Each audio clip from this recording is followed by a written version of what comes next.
Começa agora TCast, o seu podcast de teologia.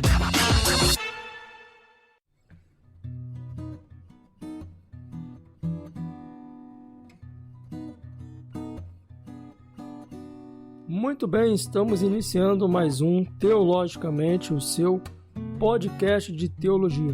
Eu sou o John e estudar a oração dominical é deveras importante, dada a época em que nós vivemos. Nossa sociedade é egoísta e materialista. Isso, infelizmente, acabou encontrando abrigo nas igrejas por meio da maldita teologia da prosperidade. A Bíblia ensina que Deus é soberano e que o homem é o seu servo. No entanto, o falso evangelho da prosperidade ensina o contrário. Ensina que de alguma forma pode e deve se exigir alguma coisa de Deus e reivindicar aquilo que elas pensam ser os seus direitos. Mas como expressou John MacArthur, abre aspas, esse conceito perverte a oração e toma o nome do Senhor em vão. É antibíblico, impiedoso e não é algo guiado pelo Espírito Santo. Fecha aspas.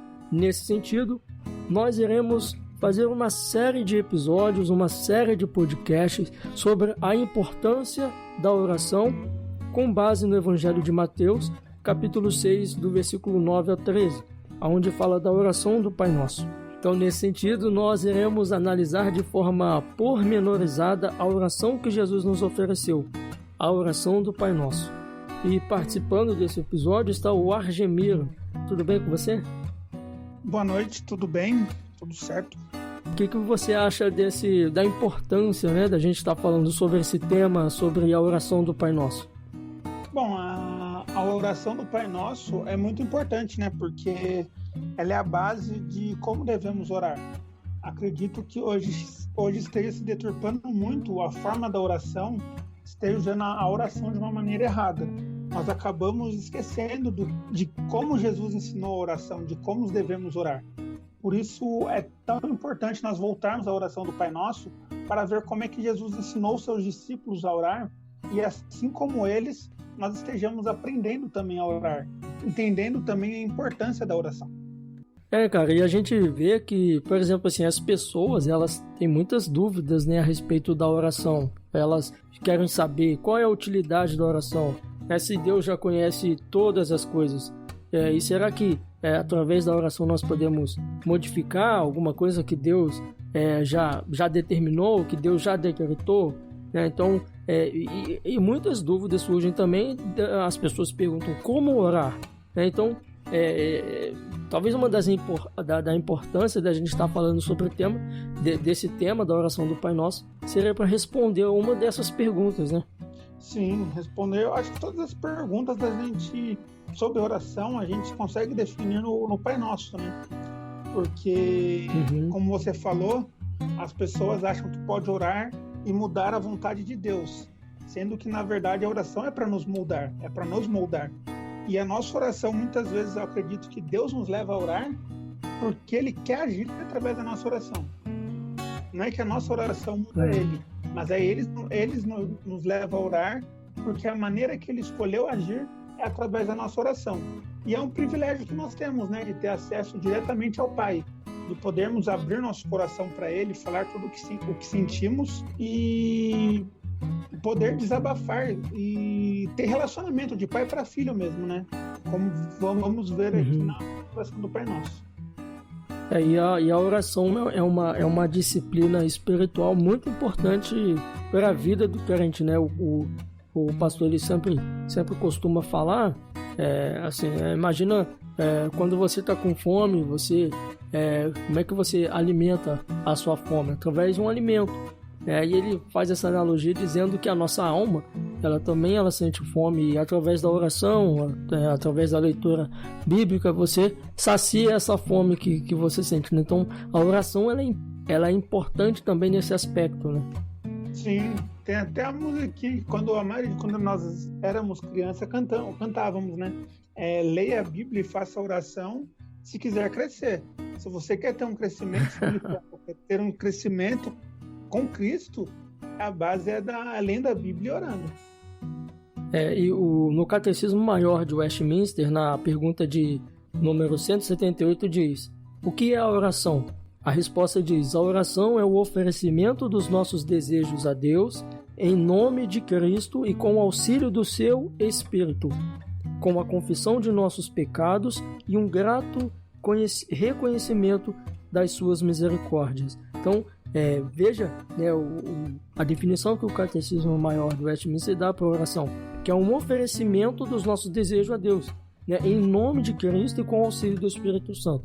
Nós oramos a Deus em nome de Cristo, por meio de Cristo e com o auxílio do Espírito Santo.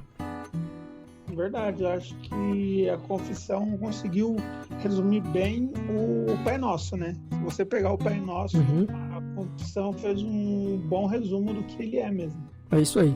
Olha, então você que está nos ouvindo aí, você pode perceber, você pode ver que é um assunto muito importante e principalmente um assunto que é válido para os nossos dias atuais também. A oração é um tema que nunca vai sair de moda. E assim, fique conosco, nos acompanhe, porque esse daqui a gente só vai fazer uma introdução nesse episódio. Nós iremos fazer só uma introdução sobre a oração do Pai Nosso. O que o Evangelho de Mateus, capítulo 6, da oração do Pai Nosso, tem a nos dizer. Não saia daí porque a gente volta já.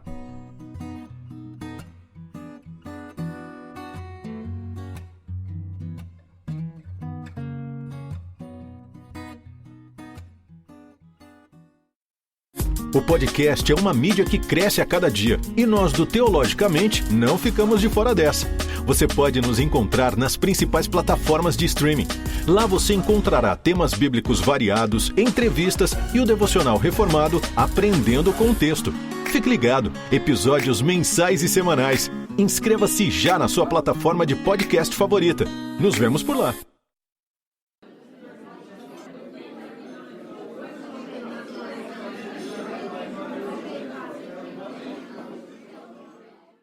É isso aí, cara.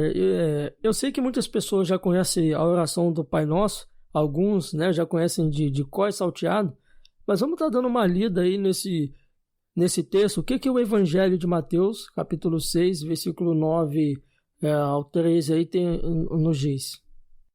Bom, começando do 9, ele diz: portanto, vós orareis assim: Pai nosso que está nos céus, santificado seja o teu nome. Venha o teu reino, faça-se a tua vontade, assim na terra como no céu. O pão nosso de cada dia nos dai hoje, e perdoa as nossas dívidas, assim como nós temos perdoado aos nossos devedores. E não nos deixe cair em tentação, mas livra-nos do mal, pois teu é o reino, o poder e a glória para sempre. Amém. Qual é o contexto dessa oração do Pai Nosso? O que estava acontecendo ali que Jesus ele proferiu essa oração? Bom, para entrar nesse contexto, eu queria até voltar um pouco e ler o versículo do 5 ao 8, que eu acho que ele aqui dá uma explicação boa para você entrar no contexto da oração do Pai Nosso. Que diz assim: e quando orardes, não sereis como hipócritas, porque gostam de orar em pé nas sinagogas e nos cantos das praças, para serem vistos dos homens. E em verdade vos digo, que eles já receberam a recompensa. Tu, porém, quando orardes, entra no teu quarto e fecha a porta. Orarás a teu pai, que estás em secreto, e teu pai, que vem em secreto, te recompensará. E orando, não useis de vãs repetições, como os gentios, porque presumem que pelo muito falar serão ouvidos. Não vos assemelheis, pois, a eles, porque Deus, o vosso Pai, sabe o de que tendes necessidade, antes que lhe o peça. Bom, aqui nós podemos ver, né, que Jesus está falando para os discípulos a maneira correta de orar, porque naquela época tinha o pessoal que gostava de orar se aparecendo, né? Gostava de ficar em pé na sinagoga, gostava de se mostrar, gostava de mostrar a santidade e a sua espiritualidade. E com isso, os gentios também gostavam de ficar repetindo muito, falando muito palavras bonitas para mostrar a espiritualidade para os outros. Isso não é algo diferente de nossa geração hoje. Parece que nós nos esquecemos de que nossa oração é para Deus. por isso que é dessa importância de orar o Pai Nosso. Porque quando Jesus foi ensinar para os discípulos, é porque um problema estava acontecendo. As pessoas não estavam sabendo orar. Elas, em vez de orar, elas queriam se mostrar para os outros, para os demais. Orar em pé na sinagoga, falar muito, falar bonito. E com isso nós podemos ver o contexto que Jesus ele encontrou um problema e ele estava falando para os discípulos dele, não façam isso. A maneira correta de orar é assim, que é de acordo com o Pai Nosso. Tem nessa parte desse versículo que você citou, que Jesus ele fala para não ser como os hipócritas. É interessante que às vezes a gente pensa assim, a hipócrita é como a gente entende hoje. Só que o hipócrita aqui, quando a gente vê, né, o hipócrita, era uma pessoa que representava, que possuía máscaras e representava, né, uma peça teatral. Era um ator, vamos dizer assim. E Jesus está falando, vamos dizer assim, não seja como os atores. Ou seja, né, você diz ser uma coisa, mas na verdade você não é. Isso está muito relacionado com fingir ser alguém piedoso, ser alguém espiritual, mas na verdade não ser. Né? Então, Jesus também está nos ensinando isso, né?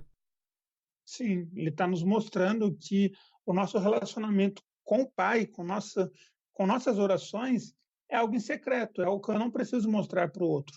Se eu quero ser espiritual, eu e Deus.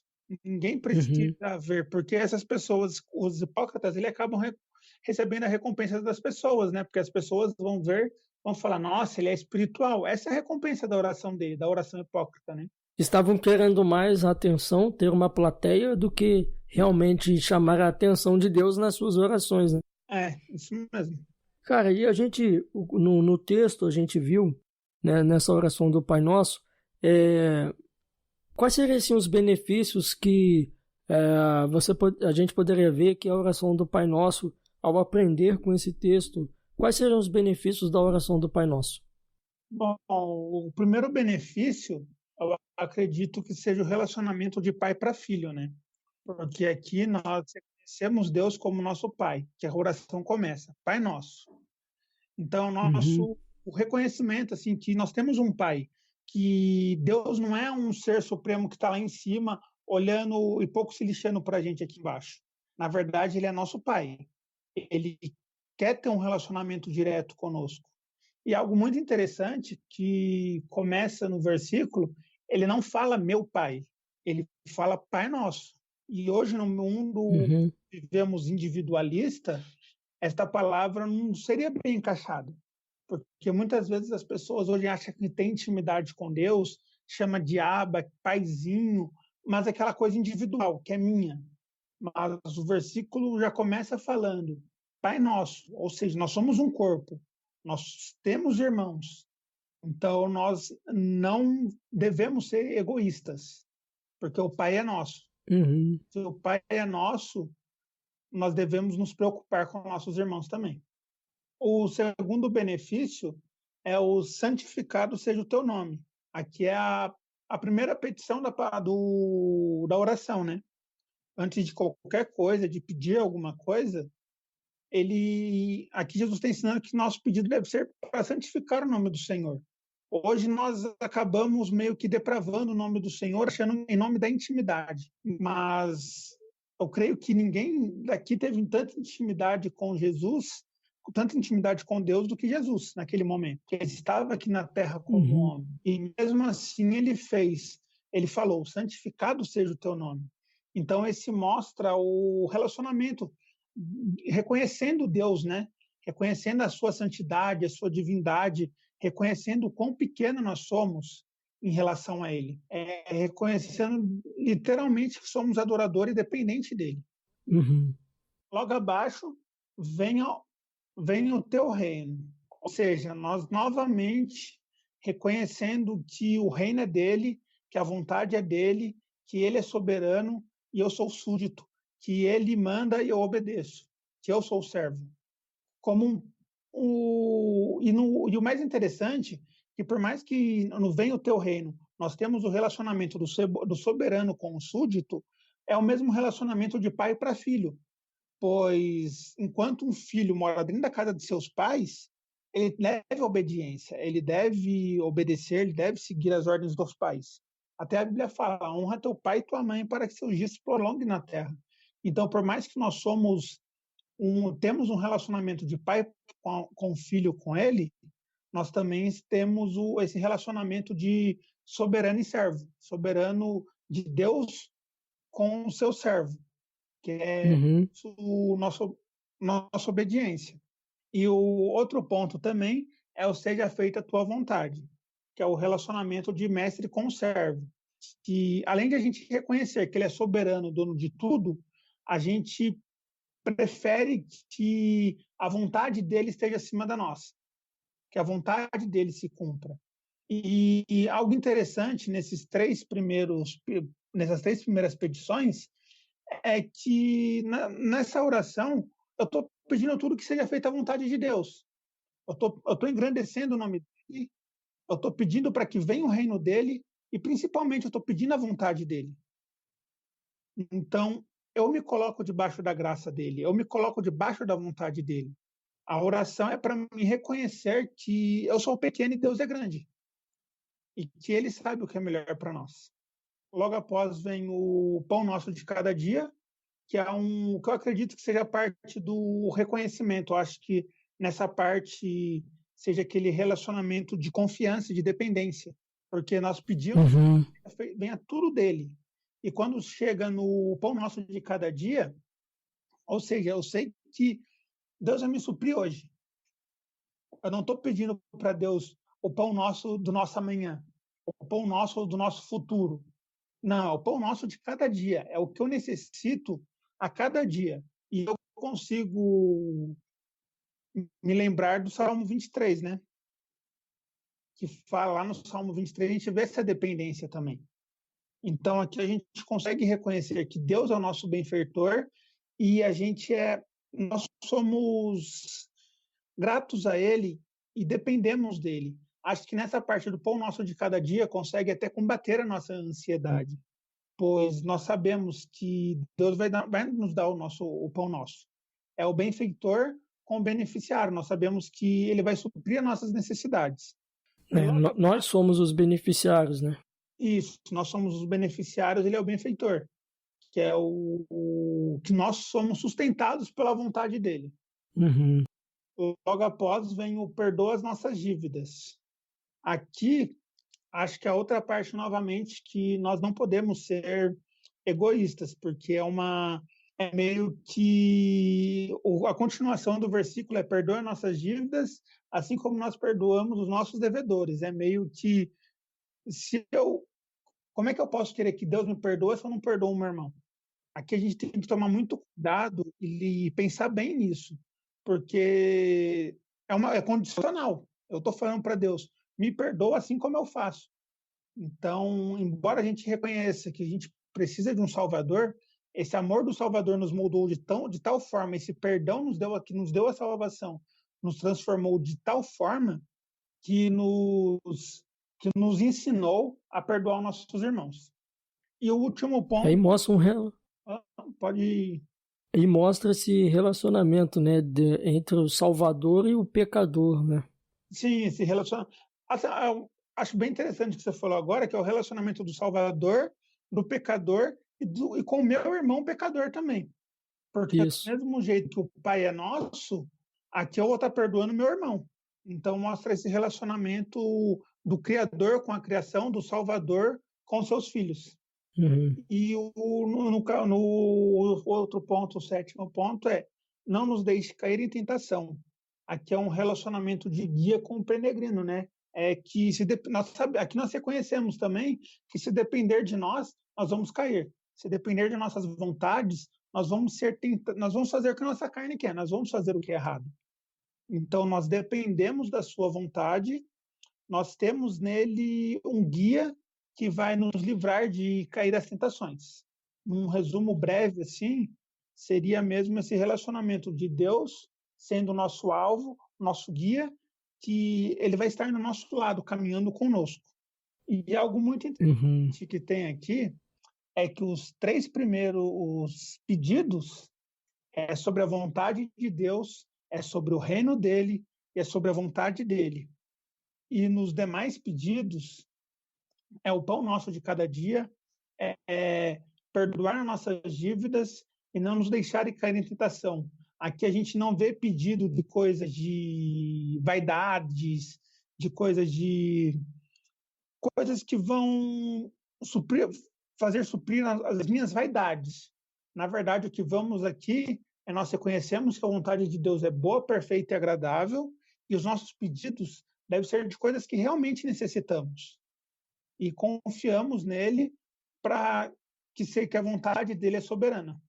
E essa última parte, cara, eu achei só a sua fala foi perfeita, né, mas só essa parte final que eu acho bem interessante, que não nos deixes cair em tentação, mas livra-nos do mal, que mostra, né, essa parte, como você falou, do guia e do peregrino, é que se nós formos andar neste mundo por nossa conta e risco, nós estaremos perdidos.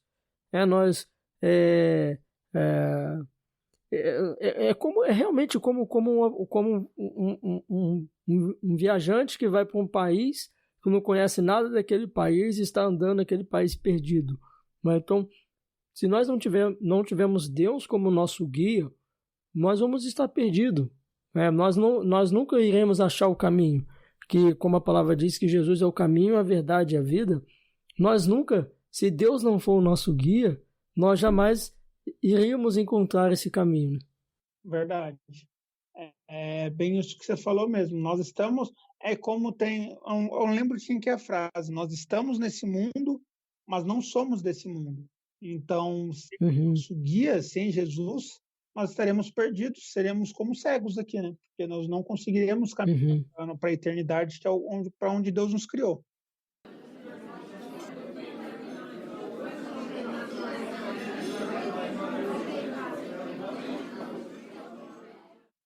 É isso aí, cara. Achei que nas suas palavras foi um bom início aqui para a gente poder estar entrando aí no assunto, no contexto da oração do Pai Nosso, mas a gente vê, né, Gemir, a gente vai ver, como a gente viu nesse episódio, como a gente viu, como a gente vai ver ainda nos outros episódios, que essa oração do Pai Nosso, ela nos confronta, né? Como que é o nosso relacionamento com Deus, né? Sim, ela nos ensina como é que deve ser o nosso relacionamento, né?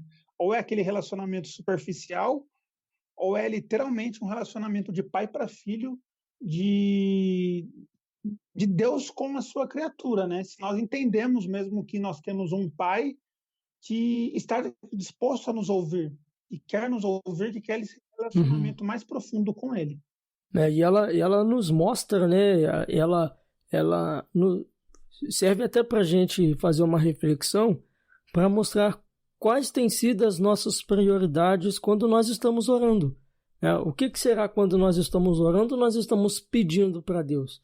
Será que são coisas que é somente para mim, que somente para o meu uso e fruto, para o meu benefício? Mas será que ou será que eu estou pedindo algo que vai exaltar o nome de Deus, que vai glorificar o nome de Deus? Né? É verdade. Como nós vimos, né? O Pai é nosso. Se o Pai é nosso, a nossa oração não é só por nós. A nossa oração também deve ser por nossos irmãos, por nosso próximo e até por nossos inimigos, né? Porque se o Pai é nosso, a oração também é nossa, de uma maneira geral, não de maneira egoísta. E aí, Gemiro, você gostaria de deixar uma mensagem? Bom, a mensagem que eu queria deixar é que nós possamos realmente entender essa oração do Pai Nosso. Embora esse primeiro capítulo tenha sido apenas um resumo breve, mas que nos próximos capítulos nós vamos estar nos aprofundando mais na oração do Pai Nosso, mas que desde já quem está nos ouvindo, ou até nós mesmos precisamos, de entender esse relacionamento com Deus, né? Entender que a nossa oração não é para mudar a Deus. Nossa oração é um privilégio de colocar os nossos pedidos diante de Deus, que é o Criador, o Autor de tudo, e se for da vontade dele, ele vai realizar. Se for aquilo que eu necessito, ele vai me dar. Então, que desde já nós possamos estar entendendo como é que está nosso relacionamento com Deus, como é que está sendo a nossa oração. Será que eu estou preocupado mais em mostrar santidade para os outros? Ou será que eu estou preocupado em ter um relacionamento diário com Deus? Em ser santo no meu quarto onde ninguém me vê? Então, que nós possamos ter essa prioridade de oração para ter intimidade com Deus e para buscar fazer a vontade dele. E que nos próximos capítulos as pessoas que estão nos ouvindo possam estar entendendo melhor para estar até melhorando o seu relacionamento com Deus.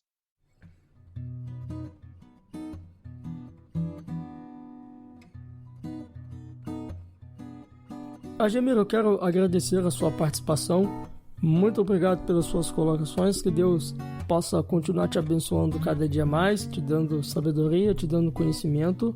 E eu quero agradecer também a você que nos ouviu até o final. Muito obrigado por você ter nos ouvido e espero que você possa estar conosco nos próximos episódios, onde nós estaremos falando mais especificamente sobre cada um dos temas aqui, de alguns temas que foram abordados aqui a respeito da oração do Pai Nosso.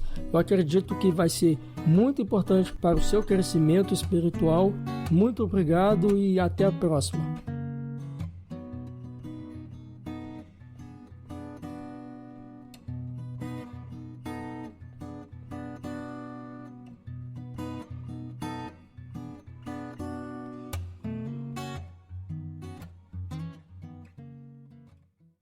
Você acabou de ouvir TCast, o seu podcast de teologia.